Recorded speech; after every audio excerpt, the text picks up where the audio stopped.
Hello and welcome back to my channel knowledge tales. आप सभी का बहुत बहुत स्वागत है। आज हम करेंगे क्लास 8 की ज्योग्राफी का चैप्टर नंबर 1 रिसोर्सेज। तो ये बहुत ही इंपॉर्टेंट चैप्टर है। इस चैप्टर की काफी अच्छे से क्लैरिटी आपको होनी चाहिए जब अगर आप ज्योग्राफी पढ़ रहे हैं, ठीक है। और मैं आपको इसे काफी अच्छे से और काफी सिंपल तरीके से आपको इसे समझाऊंगी, तो आपने इस वीडियो को स्टार्टिंग से लेकर एंड तक जरूर देखना है, ओके। और अगर आप मेरे चैनल पे नए हैं तो सब्सक्राइब करना मत भूलिएगा। तो चलिए स्टार्ट करते हैं। तो इसमें एक सबसे पहले स्टोरी गिवन है मोना एंड राजू के बारे में, तो हम इसे एक बार पढ़ते हैं, ठीक है। Mona and Raju were helping Amma to clean their houses. Look at all these things: clothes, utensils, food grains, combs, this bottle of honey, books. Each of these has use, said Mona. ठीक है, मतलब जब वो क्लीन कर रहे थे, अम्मा को हेल्प कर रहे थे, तो उन्होंने जो जो चीजें रखी, हनी की बोतल थी, बुक्स थी, तो मोना ने क्या बोला कि इन सारी चीजों का यूज है, ठीक है। That is why they are important, क्योंकि इनका यूज है इसीलिए ये बहुत ज्यादा जरूरी है, ठीक है। सेड अम्मा, अम्मा ने क्या बोला, इसीलिए इम्पोर्टेंट है क्योंकि इनकी यूज है। These are resources, what is a resource, अम्मा ने क्या बोला कि अब देखो ये रिसोर्स है, तो रिसोर्स होता क्या है। वॉज राजूज क्वेश्चन टू अम्मा, ठीक है। तो छोटे छोटे बच्चे हैं, उन्होंने अम्मा से क्वेश्चन किया कि रिसोर्स आखिर है क्या। अम्मा ने क्या रिप्लाई दिया, look around you and observe, will you be able to identify many types of resources, ठीक है। क्या तुम अपने चारों तरफ देखो, क्या तुम्हें रिसोर्सेज तुम आइडेंटिफाई कर पाओगे क्या रिसोर्स है। The water you drink when you are thirsty, जब तुम प्यासे होते हो, पानी पीते हो, ठीक है। The electricity you use in your house, अपने घरों में जो तुम बिजली यूज करते हो। The rickshaw you use to get home from school, the text book you use to study are all resources, ठीक है। जो भी चीजें तुम यूज करते हो, बेसिकली बुक्स होगी, रिक्शा होगी, ये सारे क्या है, रिसोर्सेज हैं। Your father has prepared a tasty snack for you, the fresh vegetables he has used are also a resource, कि जो तुम्हारे फादर ने जो स्नैक्स बनाने में फ्रेश वेजिटेबल्स का यूज किया है वो भी रिसोर्स है, ठीक है। तो इससे आपको एक क्लैरिटी बन रही है कि जो भी चीजें हम यूज करते हैं, हमारे यूज में आती हैं, वो क्या होती हैं, बेसिकली रिसोर्सेज, ठीक है। Water, electricity, rickshaw, vegetable and text book have something in common, ठीक है। जो भी ये vegetable, electricity, rickshaw, vegetable, text book, ये सब कॉमन है। They have all been used by you, so they have become utility, कि इन सब चीजों का आपने यूज किया है, ठीक है, आपने इसको यूटिलाइज किया है, ठीक है। They are usable. यूटिलिटी और usability is what makes an object a resource, कि आप किसी भी चीज को यूटिलाइज कर रहे हो, ठीक है, आपके यूज में आ रही है, तभी वो चीज क्या बनती है, रिसोर्स बनती है, ठीक है। How does something becomes a resource, Raju now wanted to know, अब राजू को जानना था कि कोई भी चीज रिसोर्स कैसे बनती है। अम्मा told the children that things become resources only when they have a value, कि कोई भी चीज, कोई भी वस्तु तभी रिसोर्स बनती है जब उसकी कीमत होती है, ठीक है, जब उसकी वैल्यू होती है, जब वो वर्दी होती है, ठीक है। इट्स यूज और utility give it a value, कि उसको आप कैसे यूटिलाइज कर रहे हो, कैसे आप उसको यूज कर रहे हो, ठीक है, उससे उसकी वैल्यू का पता लगता है। ओके, आई होप आपको ये समझ आ रहा होगा, बहुत ही इजी है, ठीक है। अब देखो, वैल्यू मीन्स वर्थ, वैल्यू का मतलब क्या होता है, वर्थ, किसी भी चीज की कीमत, basically. Some resources have economic value, some do not, ठीक है। कुछ रिसोर्सेज की इकोनॉमिक वैल्यू होती है, ठीक है, आप उससे पैसे कमा सकते हो, यू कैन अर्न मनी, लेकिन कुछ से हम नहीं अर्न कर सकते। सपोज अगर हम बात करें एग्जाम्पल में, मेटल्स में हैव, ठीक है, मेटल्स में have an economic value, metals की ऑब्वियसली इकोनॉमिक वैल्यू होती है। आयरन की अगर हम बात करें, आयरन एंड स्टील की अगर हम बात करें, तो इकोनॉमिक वैल्यू है, ठीक है। यू कैन अर्न मनी, आप उसको जब खरीदोगे तो भी आपको पैसा चाहिए, जब आप उसको सेल करोगे तो भी आपको आपको पैसे मिलेंगे, ठीक है, तो उसकी इकोनॉमिक वैल्यू है। लेकिन अगर आप कहीं घूमने जा रहे हो, आप अपने घर के बाहर घूम रहे हो, तो ऐसा तो नहीं है कि आपको पैसे देना पड़ रहा है, या फिर कोई और आके घूम रहा है, आप बोलोगे कि हाँ भाई आप मेरे घर के सामने घूम रहे हो, मुझे पैसे दो, ऐसा तो नहीं है ना। लेकिन दोनों ही क्या कर रहे हैं, इंपॉर्टेंट है, and they are satisfying human needs, ठीक है, दोनों ही इक्वली इंपॉर्टेंट है। अब देखिए, आपके घर के बाहर बहुत अच्छे अच्छे घने हरे भरे पेड़ लगे हैं, ठीक है, तो वो क्या है, वो एनवायरमेंट, के लिए बहुत अच्छा है, ठीक है। इससे क्या होगा कि ग्लोबल वार्मिंग कम होगी, जितना ज्यादा ग्रीनरी होगा उतना ज्यादा टेम्परेचर कम होगा। तो दोनों ही इंपॉर्टेंट है और ह्यूमन नीड्स को सेटिस्फाई कर रहे हैं, ठीक है। सो यही चीज है कि जो रिसोर्सेज होते हैं, some resources can become economically valuable with time. अब क्या है, कुछ रिसोर्सेज हैं वो समय के साथ साथ वो इकोनॉमिक बनते हैं। सपोज अगर हम बात करें कि आपकी मम्मी है, सपोज वो कोई घरेलू नुस्खा इस्तेमाल करते हैं, ठीक है, ब्यूटी के लिए, ठीक है, लेकिन अभी उसकी कोई वैल्यू नहीं है। आगे चल के उन्होंने क्या सोचा कि हाँ मैं इसे लॉन्च करती हूँ इस प्रोडक्ट को, तो आगे चल के वो उनको क्या कर रहा है, एक तरीके से प्रॉफिट देगा, तो बाद में उसकी इकोनॉमिक वैल्यू आई है, ठीक है। और तब बनी है कि आपने उसको एक पेटेंट कर लिया, मतलब उसका लाइसेंस ले लिया है कि आप ही उसको मैन्युफैक्चर करोगे और आप ही उसको सेल करोगे, ठीक है। तो कुछ चीजें हैं जिनकी अभी इकोनॉमिक वैल्यू नहीं है लेकिन इन फ्यूचर बन जाएगी, ठीक है। I hope it is clear to you. बहुत इजी कॉन्सेप्ट है, समझ भी आ रहा होगा आप लोगों को। तो हम देखते हैं अभी आगे। अब देखो, time and technology are two important factors that can change substances into resource, ठीक है। टाइम एंड टेक्नोलॉजी ये दोनों बहुत इंपॉर्टेंट फैक्टर है। समय और टेक्नोलॉजी, इनसे आप किसी भी सब्सटेंस को रिसोर्स में चेंज कर सकते हो, ठीक है। दोनों ही both are related to the needs of people, और जैसे जैसे लोगों की जरूरत है उस अकॉर्डिंग आप उस सब्सटेंस को चेंज करोगे, उस अकॉर्डिंग वो एक रिसोर्स बनेगा। People themselves are the most important resource. अब देखो, लोग भी बहुत इंपॉर्टेंट रिसोर्स हैं।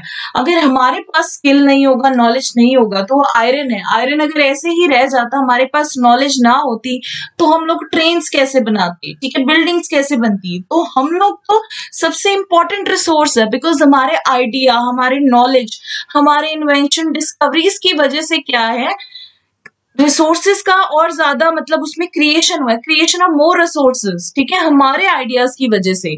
तो हम लोग बहुत ही इंपॉर्टेंट रिसोर्स है। ईच डिस्कवरी और invention leads to many other. अब देखो, आपने कोई चीज डिस्कवर की, ठीक है, वो फर्दर आगे और डिस्कवरी इसके उससे रिलेटेड डिस्कवरी होती जाएगी, ठीक है। अभी देखो, discovery of fire led to the practice of cooking and other processes while the invention of wheel ultimately resulted in the development of newer modes of transport, ठीक है। अब फायर की डिस्कवरी हुई, उसके बाद लोगों ने खाना बनाना सीखा, ठीक है, फिर व्हील की डिस्कवरी हुई, फर्दर आगे क्या हुआ, नए नए मोड्स ऑफ ट्रांसपोर्ट आए, ठीक है। The technology to create hydroelectricity has turned energy in fast flowing water into an important resource, ठीक है। हम लोग पानी से भी अब वो इलेक्ट्रिसिटी प्रोड्यूस कर सकते हैं, और भी बहुत सारी फॉर्म है, आप पढ़ेंगे इसी क्लास में, आप पढ़ेंगे, ठीक है। टाइडल एनर्जी है, ठीक है, जियोथर्मल एनर्जी है। तो इन सारी चीजों से आप कैसे एनर्जी, इलेक्ट्रिसिटी प्रोड्यूस कर रहे हैं, तो कैसे आया है, हमारी वजह से आया। With time discoveries and invention हुए हैं, ठीक है, हमने सब्सटेंसेस को रिसोर्सेज में कन्वर्ट किया है एज पर आवर नीड्स, ठीक है। अभी देखो, टेक्नोलॉजी, टेक्नोलॉजी यहाँ पे एक आपको ग्लोसरी में वर्ड दिया। टेक्नोलॉजी का मतलब क्या होता है, it is the application of latest knowledge and skill in doing और मेकिंग थिंग। कि टेक्नोलॉजी का मतलब होता है कि जो भी लेटेस्ट चीजें चल रही हैं, लेटेस्ट नॉलेज चल रही है, स्किल्स हैं, आप उनको यूटिलाइज कर रहे हो, ठीक है, और उनसे आप नई नई चीजें बना रहे हो, उसको हम टेक्नोलॉजी बोलते हैं। ऑलराइट, आपको समझ आ रहा होगा, बहुत ही इजी कॉन्सेप्ट है।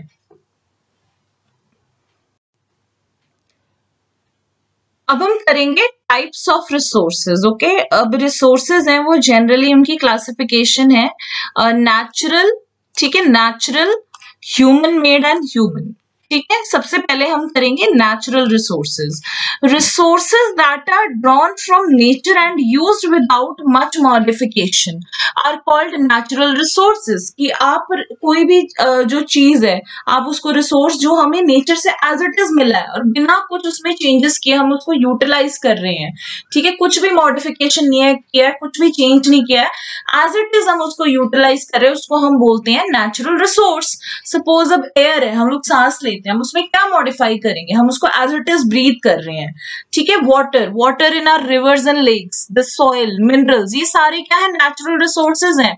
आपको इसमें कुछ भी चेंजेस करने की जरूरत नहीं है, आप उसको एज इट इज यूटिलाइज कर रहे हो, ठीक है। Many of these resources are free gifts of nature and can be use directly, ठीक है। ज्यादातर जो रिसोर्सेज हैं वो नेचर की तरफ से हमें गिफ्ट, हमें तोहफे मिले हैं, ठीक है, हमने उसको बिना किसी मॉडिफिकेशन के हम उनको डायरेक्टली यूज कर सकते हैं। But in some cases tools and technology may be needed, लेकिन कुछ केसेस में हमें चाहिए, टेक्नोलॉजी की जरूरत है, टूल्स की जरूरत है, ताकि हम नेचुरल रिसोर्सेज को बेस्ट तरीके से यूटिलाइज कर सके। ओके, नाउ नेचुरल रिसोर्सेज को भी फर्दर क्लासिफाई किया गया है upon their level of development and use, origin, stock and distribution. ठीक है, तो सबसे पहले हम करेंगे on the basis of the development and use. ठीक है, उसके बेसिस पे रिसोर्सेज को क्लासिफाई किया गया है actual resource and potential resource. ठीक है, बहुत ही इजी तरीके से आप ध्यान से सुनना। एक्चुअल रिसोर्सेज का मतलब होता है resources whose quantity is known, actual, ठीक है, जिसकी क्वांटिटी हमें पता है। These resources are being used in the present, और आज की डेट में प्रेजेंट, ठीक है, अभी हम इनको यूटिलाइज कर रहे हैं। सपोज इसका एग्जांपल दिया हुआ है the rich deposits of coal in rural region of Germany and petroleum in the West Asia, the dark soil of the Deccan plateau in Maharashtra are actual resources, जिन्हें हमें पता है। हमें ऐसा नहीं इनको सर्च करना पड़ रहा है, हमें इनके बारे में पता है और हम इन्हें यूटिलाइज कर रहे हैं प्रेजेंटली। ठीक है, अब अगला इसका जो टाइप है वो है पोटेंशियल रिसोर्स। ठीक है, पोटेंशियल रिसोर्स का मतलब होता है are those resource whose entire quantity may not be known, ठीक है, जिसकी हमें पूरी क्वांटिटी नहीं पता है, and these are not being used at present. ठीक है, पोटेंशियल रिसोर्स वो रिसोर्स है जिसकी क्वांटिटी हमें नहीं पता है और हम इसे प्रेजेंटली यूटिलाइज नहीं कर रहे हैं। तो जस्ट ऑपोजिट हो गया, एक्चुअल में हमें क्वांटिटी पता है और हम उसे प्रेजेंटली यूटिलाइज कर रहे हैं, लेकिन पोटेंशियल में हमें क्वांटिटी नहीं पता है एंड हम उसे यूटिलाइज नहीं कर रहे हैं। ठीक है, these resources could be used in future, इनको हम भविष्य में, फ्यूचर में यूज करेंगे। ठीक है, the level of technology we have at present may not be advanced enough to easily utilize these resources, कि जो टेक्नोलॉजी इनको चाहिए, इनको यूटिलाइज करने के लिए, वो हमारे पास इतनी एडवांस नहीं है। ठीक है, तो हम इसलिए इनका यूज कब करेंगे, फ्यूचर में, जब उस टाइप की टेक्नोलॉजी हमारे पास अवेलेबल होगी। अब देखो, the uranium found in Ladakh is an example of potential resource that could be used in future. ठीक है, यूरेनियम आपको पता है लद्दाख में अवेलेबल है, लेकिन हमारे पास अभी रिसोर्सेज नहीं है कि हम उसको यूटिलाइज कर सके। तो यूरेनियम क्या है, एक पोटेंशियल रिसोर्स है। अब आता है high speed wind were a potential resources 200 years ago। ठीक है, 200 साल पहले अगर आप बात करें तो जो हाई स्पीड विंड्स थी, जो तेज हवाएं थी, वो पोटेंशियल रिसोर्स थी। बट अब क्योंकि हमारे पास टेक्नोलॉजी है, टूल्स है, हमने उनको एक्चुअल रिसोर्सेज में कन्वर्ट कर लिया है। Today they are an actual resource and wind farms generate energy using windmills like in Netherlands। ठीक है, नीदरलैंड बहुत फेमस है अपने windmills के लिए, ठीक है, विंड एनर्जी के लिए। तो पहले 200 साल पहले ये पोटेंशियल रिसोर्स थे, बट अब बिकॉज ऑफ टेक्नोलॉजी हमने इसको एक्चुअल रिसोर्सेज में कन्वर्ट कर लिया है। ठीक है, I hope it is clear to you. अब आता है अगला on the basis of origin. ठीक है, on the basis of origin हम रिसोर्सेज को दो टाइप में क्लासिफाई करते हैं, एबायोटिक एंड बायोटिक रिसोर्सेज में। ठीक है, एबायोटिक का मतलब होता है नॉन लिविंग, ठीक है, एंड बायोटिक का मतलब होता है लिविंग। सो जितने भी नॉन लिविंग है, बेसिकली सॉइल, रॉक्स, ये सारे किस में आएंगे, एबायोटिक में, एंड बायोटिक में आएंगे प्लांट्स एंड एनिमल्स। तो ये दोनों तो बहुत इजी हमने साइंस में भी पढ़ा है। ठीक है, तो हमारे जो अगले टाइप्स हैं नेचुरल रिसोर्सेज के, वो हैं renewable and non renewable resources. ठीक है, तो जो इसमें हम सबसे पहले करेंगे रिन्यूएबल रिसोर्स। तो renewable resources are those which get renewed or replenish quickly, मतलब ये जल्दी से जल्दी, जितना हम इन्हें यूटिलाइज कर रहे हैं उतनी जल्दी ये बन भी जाते हैं। ठीक है, अनलिमिटेड होते हैं बेसिकली। ठीक है, और ह्यूमन एक्टिविटीज जो भी हम काम कर रहे हैं उसका इन पे कोई असर नहीं पड़ रहा है। अब जैसे सोलर एनर्जी है, ठीक है, सोलर एनर्जी रिन्यूएबल है, अनलिमिटेड है, विंड एनर्जी भी क्या है, रिन्यूएबल रिसोर्स है। Yet careless use of certain renewable resources like water, soil, forest can affect this stock. कि अगर सपोज देखिए सॉइल भी हमारे पास क्या है, रिन्यूएबल रिसोर्स है, वाटर भी हमारे पास रिन्यूएबल है, लेकिन अगर हम इन्हें केयरलेस तरीके से यूज कर रहे हैं तो ये लोग क्या है, ये इन्हीं का नुकसान है। ठीक है, हम लोग अभी देखो पानी की कितनी ज्यादा दिक्कत आ रही है, ठीक है, तो फॉरेस्ट भी कितना कम पड़ रहा है, ग्लोबल वार्मिंग इंक्रीज हो रहा है, तो हम अगर इसको केयरलेसली यूज करेंगे तो इनडायरेक्टली इफेक्ट पड़ेगा। ठीक है, water seems to be an unlimited renewable resource but shortage and drying up of natural water resource is a major problem in many parts of the world today. अब देखो water क्या है, it is unlimited renewable resource है, कि unlimited available है हमारे planet पे, लेकिन शॉर्टेज फिर भी पड़ रहा है। कई जगह नेचुरल जो वाटर रिसोर्सेज है वो सूख रहे हैं, इसकी वजह से आज की डेट में हमें पानी को लेकर कितनी सारी प्रॉब्लम्स फेस करने को मिलती हैं। ठीक है, then comes non renewable resource are those which have a limited stock. ये बहुत ही कम अमाउंट में अवेलेबल है, ठीक है, लिमिटेड में। अब देखिए स्टॉक का मतलब क्या होता है, स्टॉक को पहले यहाँ पे ना स्टॉक का मतलब समझ लीजिए, stock of resource it is the amount of resource available to us. अब देखो हम लोग कहीं भी जाते हैं ना, हम पूछते हैं कि हाँ आपका नया स्टॉक आ गया है, आपका किसी भी चीज का नया स्टॉक, तो मतलब कोई भी चीज आपके पास अवेलेबल हो आपके यूज के लिए। ठीक है, तो स्टॉक ऑफ रिसोर्स क्या बनेगा, the amount of resource available for use. ठीक है, अब देखो once the stock are exhausted it may take thousands of year to be renewed or replenished. कि एक बार अगर रिसोर्सेज का स्टॉक खत्म हो जाएगा, ठीक है, एग्जॉस्ट हो जाएगा, तो उसे काफी हजारों साल लग जाएंगे बनने में। ठीक है, since this period is much more than human life span, और अगर आप हमारा लाइफ स्पैन ले लो तो हार्डली, अब इतना तो हम लोग 1000 साल तो कोई जीता नहीं है, तो हमारे लिए तो कमी आ जाएगी रिसोर्सेज की, इसलिए इन रिसोर्सेज को हम बोलते हैं नॉन रिन्यूएबल रिसोर्सेज। ठीक है, इस कैटेगरी में आते हैं कोल, पेट्रोलियम एंड नेचुरल गैस। ठीक है, ऐसा नहीं कि ये बनेंगे नहीं, ये बनेंगे, लेकिन इन्हें बनने में बहुत टाइम लगेगा, इसीलिए इन्हें नॉन रिन्यूएबल रिसोर्सेज की कैटेगरी में डाला जाता है। ठीक है, उसके बाद आते हैं on the basis of distribution, जब हम रिसोर्सेज को क्लासिफाई करते हैं। ठीक है, तब ये क्लासिफाई होते हैं दो टाइप से, पहला है यूबिक्यूटिस एंड दूसरा है लोकलाइज। ठीक है, resources that are found everywhere, जो हर जगह मिले, ठीक है, जैसे एयर है हमारे ब्रीदिंग के लिए, ठीक है, इसको हम क्या बोलेंगे, यूबिक्यूटिस रिसोर्स। अब कोई चीज किसी स्पेसिफिक एरिया पे मिलेगी, कुछ सर्टेन प्लेसेस पे मिलेगी, उसे हम क्या बोलेंगे, लोकलाइज्ड रिसोर्स। ठीक है, और इसके एग्जाम्पल क्या है, कॉपर एंड आयरन। ऑलराइट, अब आगे देखते हैं, the distribution of natural resources depends upon number of physical factors. देखिए अब नेचुरल रिसोर्स की अगर हम डिस्ट्रीब्यूशन की बात करें तो वो काफी सारे फिजिकल फैक्टर्स पर डिपेंड करते हैं, जैसे टेरेन कैसा है वहां का, क्लाइमेट कैसा है, अल्टीट्यूड कैसा है। ठीक है, अब अगर हम देख लें तो जो हमारे रिसोर्सेज हैं वो काफी उनका अनइक्वल डिस्ट्रीब्यूशन है, कुछ रिसोर्सेज कहीं पे मिलेंगे, कुछ रिसोर्सेस कहीं पे, तो वो इन्हीं सारे फिजिकल फैक्टर्स पर डिपेंड करते हैं। ओके, देखिए आगे यहाँ पे ह्यूमन मेड रिसोर्सेज की बात की गई है। सो ह्यूमन मेड रिसोर्सेज में है, sometimes natural substance become resources only when their original form has been changed। ठीक है, कई बार कोई चीज तभी रिसोर्स बनती है जब उसका ओरिजिनल फॉर्म हम चेंज करते हैं। Suppose iron ore was not a resource until people learn to extract iron from them. ठीक है, आयरन ओर, जब तक लोगों ने आयरन ओर में से आयरन निकालना नहीं सीखा तब तक वो रिसोर्स नहीं था। People use natural resource to make building, हम buildings, bridges, roads, machinery, vehicles इन सब में यूज करते हैं। ठीक है, तो इन्हें हम क्या बोलते हैं, ह्यूमन मेड रिसोर्स। और टेक्नोलॉजी है, टेक्नोलॉजी भी एक ह्यूमन मेड रिसोर्स ही है, हम ही ने टेक्नोलॉजी, अब हमारे पास स्किल्स नहीं है, आइडियाज नहीं है, तो कोई भी चीज डेवलप नहीं होगी। ठीक है, so people like us use natural resources to make human made resource. ठीक है, हम लोग क्या करते हैं, नेचुरल रिसोर्सेज को यूज करके उसको कन्वर्ट करते हैं ह्यूमन मेड रिसोर्स में।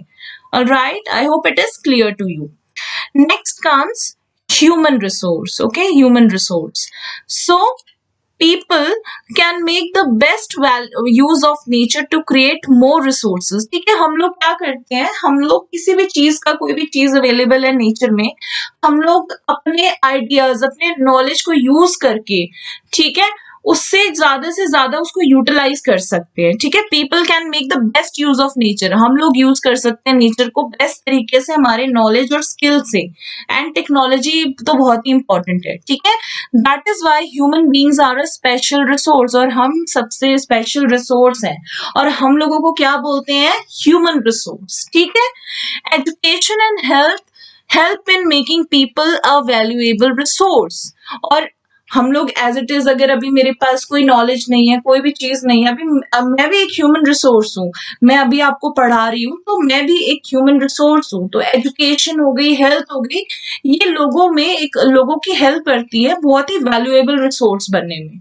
ठीक है, improving the quality of people skill, अगर आपके पास प्रॉपर एजुकेशन होगी, प्रॉपर नॉलेज होगी, तभी आप किसी चीज को यूटिलाइज कर पाओगे। तभी अब देखो, अगर लोगों को आयरन ओर के बारे में ना पता लगता तो आयरन को कैसे एक्सट्रैक्ट करते उसमें से। ठीक है, so that they are able to create more resources and is known as human resource development. तो क्या दो इंपॉर्टेंट हमारे फैक्टर्स हो गए, एजुकेशन एंड हेल्थ। ठीक है, उसी चीज को हम क्या बोलते हैं कि हम लोग रिसोर्स को यूटिलाइज कर पाए, हमारे जो स्किल्स हैं। ठीक है, हम लोग और ज्यादा से ज्यादा रिसोर्सेज को क्रिएट कर पाए। अब देखो, आयरन ओर से क्या मिला, हमें आयरन मिला, और आयरन को यूटिलाइज करके हमने जो रेलवे ट्रैक्स, बसेस, ठीक है, ब्रिजेस, तो हम लोगों ने रिसोर्स को और फर्दर यूटिलाइज किया, तो हमने उस रिसोर्स को डेवलप किया। तो इस पूरे चीज को हम लोग क्या बोलेंगे, human resource development. Alright, I hope it is clear to you. अब एक बार ये डू यू नो पे नजर डालिए। Human resource refer to the number. ठीक है, ह्यूमन रिसोर्स का मतलब क्या होता है, number means quantity and abilities. Ability में आता है आपको physical and mental being of the people. ठीक है, आप मतलब आपकी क्वांटिटी क्या है एंड आपकी एबिलिटी क्या है। Though there are differing views regarding treatment of human as a resource, one can not deny the fact that it is the ability of human that help in transferring the physical material into valuable resource। कि देखो, हम लोग ये चीज तो deny नहीं कर सकते कि हमारे पास अगर एबिलिटी ना हो, ठीक है, तो हम लोग किसी भी चीज को एक वैल्यूएबल रिसोर्स में नहीं चेंज कर पाएंगे। ठीक है, हमारी नॉलेज, हमारे जो बोलते हैं ना सोचने का तरीका, हमारे स्किल्स, उसी से हम किसी जो बोलते हैं ना रिसोर्स को एक वैल्यूएबल रिसोर्स में किसी भी मटेरियल को वैल्यूएबल रिसोर्स में ट्रांसफॉर्म कर पाएंगे। Okay, I hope it is clear to you. Now our next topic is conserving resources. Okay, conserving resources. तो एक बार ये चीज हम पढ़ते हैं, यहाँ पे क्या लिखा है। Mona had a nightmare. She dreamt that all the water on the earth had dried up and all the trees cut down. There was no shade, nothing to eat or drink. People were suffering and roaming around desperately looking for food and shade. She told her mother about the dream. Amma, can this really happen? She asked. Yes, Amma replied. If we are not careful, then even renewable resources can become very scarce and the non-renewable ones can definitely get exhausted. ठीक है, तो इसमें क्या है, मोना को एक बहुत ही भयानक सा सपना आया जिसके अंदर बिल्कुल भी पीने के लिए पानी नहीं है, सब कुछ सूख चुका है। ठीक है, पेड़ भी नहीं है, बिल्कुल भी शेड अवेलेबल नहीं है, लोग इधर उधर भटक रहे हैं खाने की, शेड की तलाश में। ठीक है, तो उसने अपनी मदर से पूछा, क्या ये चीजें पॉसिबल है? Then she replied, yes, this is possible। कि अगर आप किसी भी चीज का अनजुडिशियस यूज करोगे तो वो चीज क्या है, खत्म हो जाएगी, और नॉन रिन्यूएबल तो वैसे भी एग्जॉस्ट हो जाएंगे अगर हम उसका जुडिशियस तरीके से यूज नहीं करेंगे। तो इसके लिए हमें क्या करना चाहिए, रिसोर्स उसका कंजर्वेशन करना चाहिए, रिसोर्स कंजर्वेशन। ठीक है, तो अगर हम रिसोर्सेज को केयरफुल तरीके से यूटिलाइज कर रहे हैं, ठीक है, और उसको टाइम दे रहे हैं बनने के लिए, रिन्यू होने के लिए, इस पूरे प्रोसेस को हम बोलते हैं resource conservation. Okay, and balancing the need to use resources and conserve them for the future is called sustainable development. ठीक है, कि आप लोग क्या कर रहे हो कि रिसोर्सेज को बैलेंस कर रहे हो, अपने नीड्स को बैलेंस कर रहे हो एंड उसको कंजर्व कर रहे हो अपने फ्यूचर जनरेशन के लिए, उसको हम क्या बोलते हैं, सस्टेनेबल डेवलपमेंट। ठीक है, यहाँ पे भी ग्लॉसरी में दिया हुआ है, carefully utilizing resources so that beside meeting the requirement of present also takes care of future generation। कि आप अभी अपनी present requirements को भी सही तरीके से आप यूटिलाइज कर रहे हो, प्रेजेंट में भी। ठीक है, आपकी रिक्वायरमेंट्स पूरी हो रही है और साथ साथ आप अपने फ्यूचर जनरेशन के लिए भी रिसोर्सेज को सेव कर रहे हो, ठीक है, उनके लिए भी आप रिसोर्सेज का ध्यान रख रहे हो। तो इस पूरे प्रोसेस को हम बोलते हैं सस्टेनेबल डेवलपमेंट, ठीक है।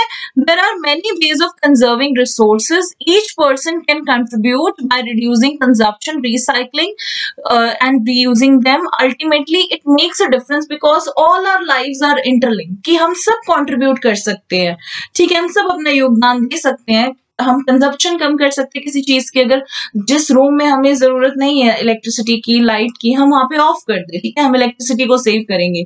हमें अगर हमें पानी नहीं चाहिए, हम लोग टैप को ऑफ कर दें, पानी ना वेस्ट करें, ठीक है। हम सबकी लाइफ आपस में जुड़ी हुई है, ठीक है, तभी ये सारी चेंजेस आएंगी, तभी हम रिसोर्स को कंजर्व कर पाएंगे, ठीक है। तो इस तरीके से हम रिसोर्स को कंजर्व कर सकते हैं। Alright, I hope it is clear to you. अब देखिए आगे, the future of our planet, ठीक है, the future of our planet and its people is linked with our ability to maintain and preserve the life support system that nature provide. अब देखिए, nature हमें life system जो एक तरीके से support provide करता है, ठीक है, सपोर्ट सिस्टम प्रोवाइड करता है। अगर हम उसको प्रिजर्व करके, उसको प्रॉपर तरीके से मेंटेन करके नहीं रखेंगे, अल्टीमेटली हमारा ही नुकसान है। तो ये हमारी ड्यूटी बनती है, ठीक है, कि और जो भी चीजें हैं आपके पास, all uses of renewable resources are sustainable, कि आप जो भी रिसोर्सेज को यूटिलाइज कर रहे हो उसको सस्टेनेबल तरीके से आप यूटिलाइज करो, ठीक है। The diversity of life on the earth is conserve, ठीक है, आप रिसोर्सेज को कंजर्व करो, किसी को भी नुकसान ना हो, और आप अपनी नेचुरल एनवायरनमेंट को भी डैमेज ना करो, ठीक है। मतलब मिनिमल डैमेज हो, ऐसा नहीं है कि आप किसी भी चीज का कंस्ट्रक्शन करना है तो आप बहुत सारे ट्रीज को कट कर रहे हो। आप अगर ट्रीज को कट कर रहे हो, इस चीज का इफेक्ट हम लोग अभी भुगत रहे हैं, ठीक है, ग्लोबल वार्मिंग, टेम्परेचर कितना ज्यादा बढ़ चुका है, ठीक है। तो हमें चीजों को, रिसोर्सेज को कंजर्व करना चाहिए कि ये हमें इफेक्ट ना करें, इनडायरेक्टली हमारा ही नुकसान है, ठीक है। तो यहाँ पे कुछ प्रिंसिपल्स भी गिवन है सस्टेनेबल डेवलपमेंट के। सबसे पहला है respect and careful all forms of life, कि अगर अब पेड़ हमें बोलते नहीं है तो इसका मतलब ये नहीं कि हम लोग मतलब अंधों की तरह हम ट्रीज को कट कर दें, कि हमें यहाँ पे पेड़ नहीं चाहिए बस कट कर दो, ठीक है। अगर आप कट कर रहे हो, कोई आपको ऐसे जरूरत आई है, तो आप 10-20 पेड़ और प्लांट करो आप, ठीक है। Then improve the quality of human life, ठीक है, आप जो ह्यूमन लाइफ क्वालिटी को इम्प्रूव करो। Conserve the earth's vitality and diversity, minimize the depletion of resources, ठीक है, आप जो भी रिसोर्सेज हैं आप उनको उनका मिनिमल यूज करो, मिनिमाइज करो, ताकि रिसोर्सेज डिप्लीट ना हो, ठीक है। अर्थ की जो भी यहाँ पे रिसोर्सेज है उनको कंजर्व करके रखो। Change personal attitude and practices towards environment, कि आप अनजुडिशियस तरीके से बिल्कुल भी ऐसे पेड़ों को मत कट करो, ठीक है। आप पूरा उसको मतलब एक तरीके से आप नेचर की रिस्पेक्ट करो, ठीक है। Enable communities to take care for their own environment, ठीक है। जो सपोज कोई भी ट्राइबल कम्युनिटी किसी फॉरेस्ट एरिया में रहती है, उनको देखने दो एनवायरनमेंट को, बिकॉज वो लोग बेस्ट जानते हैं कि वो लोग वहां पे रहते हैं, तो उनको पता है कि उनको कैसे उस जगह को कंजर्व करके रखना है, ठीक है। तो इसी के साथ ये चैप्टर हमारा फिनिश होता है। अगर आपको कोई भी डाउट हो तो कमेंट सेक्शन में जरूर बताइएगा। ओके, तो मिलते हैं आने वाली वीडियोस में। Thank you, bye bye, take care.